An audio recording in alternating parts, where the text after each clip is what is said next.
BA तथा BCom द्वितीय वर्ष के चतुर्थ सत्र के विद्यार्थियों का हिंदी कक्षा में स्वागत है। आज हम पाठ पढ़ेंगे मीरा के पद। ठीक है, मीरा के पदों को पढ़ेंगे। तो मीरा के पदों को पढ़ने से पहले मीराबाई का परिचय देंगे। सगुण भक्ति की कृष्ण भक्ति धारा में मीराबाई का सर्वश्रेष्ठ स्थान है। कृष्ण प्रेम में ऐसी लागी लगन मीरा हो गई मगन के रूप में मीरा में आत्मसमर्पण की भावना जितनी प्रबल है उतनी अन्यत्र दर्शित नहीं होती। मीराबाई का जन्म सन 1504 में जोधपुर के कुड़की नामक ग्राम में हुआ। वे मेड़ता के राव रत्न सिंह की पुत्री थी। परिवार के वैष्णव भक्ति संस्कारों के कारण बालिका मीरा के हृदय में कृष्ण के प्रति अनन्य आस्था का बीजारोपण हुआ। उनका विवाह चित्तौड़ के राणा सांगा के ज्येष्ठ पुत्र भोजराज से सन 1573 में मतलब 1573 में हुआ।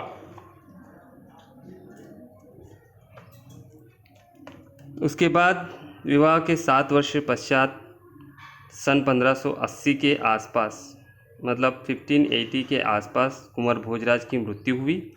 जीवन के इस लौकिक आधार से वंचित होने पर उनका असीम स्नेह अनंत प्रेम गिरिधर गोपाल के प्रति पल्लवित तथा पुष्पित हुआ। चित्तौड़ राजवंश की कुलवधू होने के कारण उन्हें मेवाड़ की राजशक्ति का घोर विरोध सहना पड़ा, किंतु उन्होंने अनेक कष्टों को सहते हुए विष का प्याला प्राशन कर कृष्ण प्रेम की भक्ति भावना को अक्षुण्ण रखा। कुछ समय पश्चात जयमल और उसके पिता वीरमदेव ने मीरा को मेड़ता बुला लिया, किंतु जोधपुर नरेश मालदेव के आक्रमण के कारण वीरमदेव की स्थिति अस्थिर हो गई। इस काल में मीराबाई पुष्कर यात्रा से लौटती हुई वृंदावन चले गई।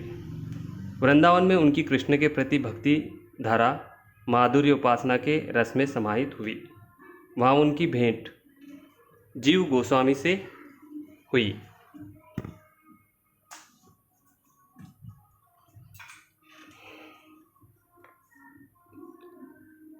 उनकी भेंट जो है वृंदावन में जीव गोस्वामी से हुई, जो उनकी प्रेम निष्ठा से प्रभावित हुए। साधुओं की संगति में मीराबाई ने द्वारिका की यात्रा की। वहीं रणछोड़ जी के मंदिर में एकाग्र भाव से भजन कीर्तन करते हुए उन्होंने शेष जीवन व्यतीत किया। सन 1630 में मीराबाई के लौकिक अस्तित्व का लोप हुआ।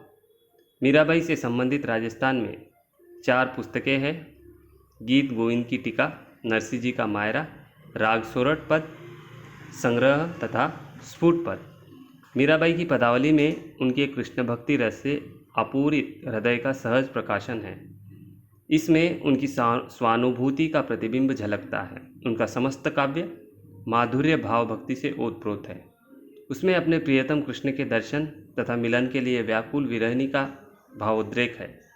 उनका काव्य कृष्ण के सौंदर्य की आभा से सुशोभित है। वे कृष्ण की अनन्य उपासिका थी। मेरे तो गिरिधर गोपाल दूसरो न कोई जैसे उद्गारों में उनका विश्वास, अटूट आस्था, निष्ठा तथा समर्पण दर्शित होता है। उनके काव्य में कला की दृष्टि से श्रृंगार के संयोग तथा वियोग की रसधारा प्रवाहित है। कृष्ण के रूप वर्णन उनकी सौंदर्यपूर्ण दृष्टि के परिचायक है। उन्होंने कृष्ण की मुरली लीला, नागलीला, चिरहरण लीला, पनघट लीला आदि लीलाओं का मार्मिक चित्रण किया है। उनके पदों में राजस्थानी, गुजराती और ब्रज आदि भाषाओं की प्रमुखता है। उनकी भाषा में सरलता, सुमधुरता और सरसता दर्शित होती है। उनकी भाषा उपमा, रूपक, उत्प्रेक्षा, अनुप्रास आदि अलंकारों से मंडित है। उनके सभी पदों में रागात्मकता है। समस्त पदों में संगीत की विभिन्न राग रागिनियों का संगम हुआ है। संक्षेप में मीराबाई का समस्त जीवन तथा काव्य कृष्ण प्रेम रस से अल्पावित है। प्रस्तुत रचना जो है मीराबाई द्वारा लिखित है। तो प्रस्तुत रचना में मीराबाई ने माधुर्य भाव की सहायता से अपने प्रेमी श्री कृष्ण की महानता का गुणगान किया है। तो वही गुणगान इन पदों के माध्यम से हम देखेंगे और मीराबाई के पदों को पढ़ेंगे।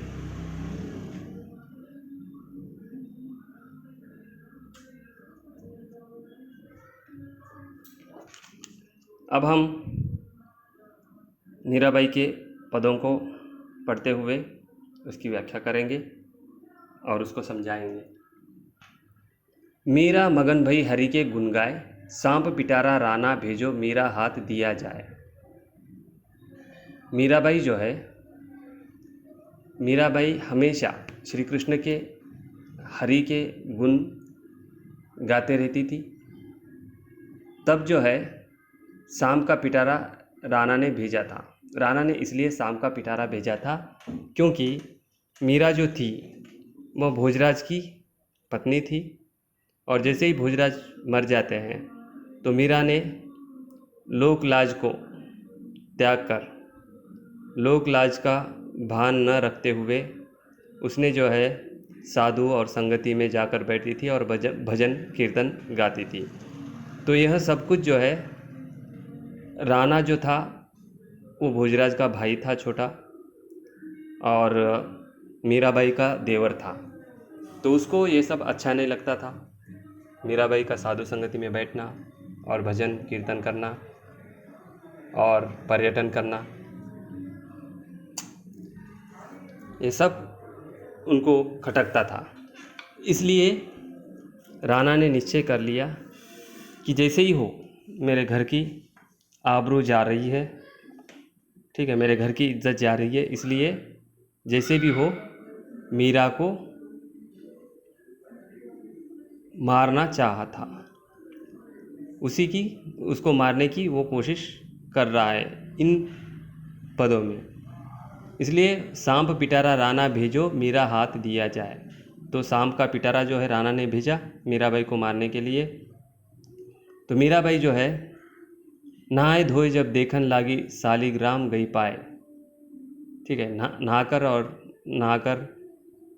मतलब नहाने के बाद जो है पूजा पाठ करने के बाद जैसे ही उसने जो राणा ने सांप का पिटारा भेजा था उसको जैसे ही ओपन किया, खुला किया, तो करने के बाद जो है उसमें सालिग्राम गई पाए, उसमें कुमकुम जैसी एक चीज़ निकली और वो अपने माथे पर उसने लगा लिया। फिर आगे कहते हैं, जहर का प्याला राणा भेजा अमृत दिन बनाए। जहर का प्याला जो है राणा ने भेज दिया था और नहाए धोए जब पीवन लागी हो अमर अंचाए। जहर का प्याला राणा ने भेजने के बाद जो है वो नहाकर और पूजा पाठ करके कृष्ण की आराध्य भक्तिन थी, तो कृष्ण के प्रति उसका प्रेम बहुत था और भक्ति भी थी। तो इसलिए जब वो नहाकर और पूजा पाठ करके कृष्ण को याद करते हुए जैसे ही वो जो जहर का प्याला राणा ने भेजा था वो जैसे ही वो पी जाती है तो वह अमृत हो जाता है। फिर आगे, सूल सेज राणा ने भेजी दीजो मीरा सुलाए, सांझ भई मीरा सोवन लागी मानो फूल बिछाए। और शाम को जो है जो मीरा की सूल सेज राणा ने भेजी, ठीक है, दीजो मीरा सुलाए, तो जो सोने की जगह है वहाँ पे जो है राणा ने क्या किया, कांटे बिछाए।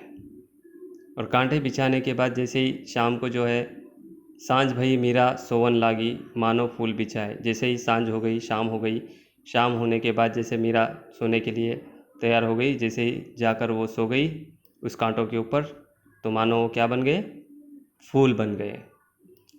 मीरा रे प्रभु सदा सहाय राखे विघ्न हटाए। तो मीरा जो है प्रभु की सच्चे मन से भक्ति करती थी, इसलिए उसके रास्ते में जो भी विघटन या जो भी उसके रास्ते में कोई आता है तो उसके रास्ते में जो है प्रभु श्री कृष्ण जो है उसका रास्ता साफ कर देते हैं। और भजन भाव में मस्त बोलती गिरधर पे बलि जाए। तो हमेशा जो है वो अपने आराध्य के भजन भाव में वो मस्त बोलती रहती है और भजन कीर्तन करते रहती है और गिरधर पर बलि जाए, मतलब गिरधर को ही वो अपना सब कुछ मानती है। अब आगे देखते हैं, मारे घर आजो प्रियतम प्यारा, तुम बिन सब जग खारा। अब वो बोल रही है कि हे प्रिय कृष्ण, हमारे घर आ जाओ। हे प्रियतम प्यारे, तुम हमारे घर आ जाओ, क्योंकि तुम्हारे बिना जो है ये जग जो है, ये संसार जो है, मुझे खारा सा लग रहा है। ठीक है, अच्छा नहीं लग रहा है। तन मन धन सब भेंट करूँ, ओ भजन करूँ मैं थारा। मैं जो हूँ मतलब अपना तन से मन से और सब कुछ आपको भेंट करूँगी और आपका भजन करते रहूँगी। तुम गुणवंत बड़े गुण सागर, मैं हूँ जी अवगन हारा। तुम जो हो बहुत गुणवंत हो, बहुत अच्छे व्यक्ति हो, तो मैं हूँ जी अवगन हारा। तो मैं जो हूँ आपकी भक्ति करने से और आपकी भक्ति जो कर रही हूँ, तो आप गुणवंत है, तो आपके गुणों को मैं अपनाऊँगी। मैं निगुनी गुण एको ना है, तुम हो बस गनहारा। मतलब मुझ में जो है, मैं निगुनी गुण एको ना है, तुम हो बस गनहारा। तुम्हारे पास बहुत सारे अच्छे गुण हैं, मेरे पास एक भी अच्छा गुण नहीं है, लेकिन तुम्हारी भक्ति करके तुम्हारे मार्ग पर चलूँगी और तुम्हारे जो भी गुण हैं वो उसे मैं अपनाऊँगी। मीरा कहे प्रभु कभी मिलोगे, था बिन नैन दुशारा। फिर मीरा कह रही है कि हे प्रभु, हे प्रिय, आप कब मिलेंगे, क्योंकि तुम्हारे बिना मैं जी नहीं सकती हूँ और तुम्हारे बिना मैं नहीं रह सकती हूँ। और मेरे जो नयन हैं, मेरे जो आँखें हैं, तो मेरी आँखें जो है तुम्हारे मिलन के लिए, तुमको देखने के लिए तरस रही है। फिर आगे कहते हैं, प्यारे दर्शन दीजो आए, तुम बिन रहो न जाए। प्यारे, हे प्रिय, मुझे दर्शन देने आइए, क्योंकि तुम्हारे बिना अभी रहा नहीं जा रहा है। जिस प्रकार जल बिन कमल चंद बिन रजनी, ऐसे तुम देखा बिन सजनी। जिस प्रकार कमल के बिना जल नहीं है और जल के बिना कमल नहीं है, और उसी तरह जिस प्रकार चाँद के बिना चाँदनी नहीं है और चाँदनी के बिना चाँद नहीं है, ऐसे तुम देखा बिन सजनी। इस प्रकार जो है तो तुम्हारा और मेरा प्यार है, तुम्हारा और मेरा संबंध है। आकुल व्याकुल फिरू रहने दिन, विरह कलेजा खाए। मैं जो हूँ एकदम पागल की तरह इधर उधर घूम रही हूँ और दिन में जो है ठीक से खाना खा नहीं पा रही हूँ। विरह कलेजा खाए, मतलब विरह के अग्नि में तड़प रही हूँ। दिवस न भूख नींद नहीं रहना, मुख से कथन न आवे बहना। और जो दिन है, ठीक है, दिन में जो है मुझे भूख भी नहीं आ रही है और रात में जो है मुझे नींद नहीं आ रही है। और किसी से अगर बात करने को चाहा, लेकिन किसी से क्या कहे, मुख से कथन ना आवे बहना। मतलब ठीक से मैं बात भी नहीं कर पा रही हूँ। कहा करूँ कुछ कहत ना आवे, मिलकर तपत बुझाए। अब क्या करूँ मैं, क्या करूँ, कुछ समझ में नहीं आ रहा है। तो मेरा जो विरह है, मेरा जो दुख है, वो आप ही जानते हैं। इसलिए मेरे मन को, मेरे दुख को आप जो है मिलकर मुझे शांत कराओ। ठीक है, मिलकर तपत बुझाए। आप मिलने के बाद जो है मेरा मन जो है वो शांत हो जाएगा। क्यों तरसा वो अंतर्जामी, आए मिलो कृपा कर स्वामी। मुझे इतना क्यों तरसा रहे हो मेरे अंतर्यामी।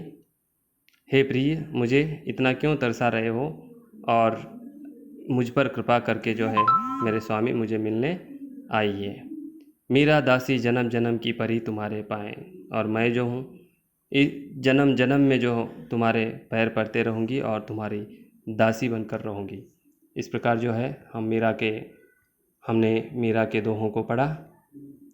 तो कल या अगली क्लास में किसी दूसरे दोहों को पढ़ेंगे, बिहारी के हो या रहीम के हो। बस, धन्यवाद।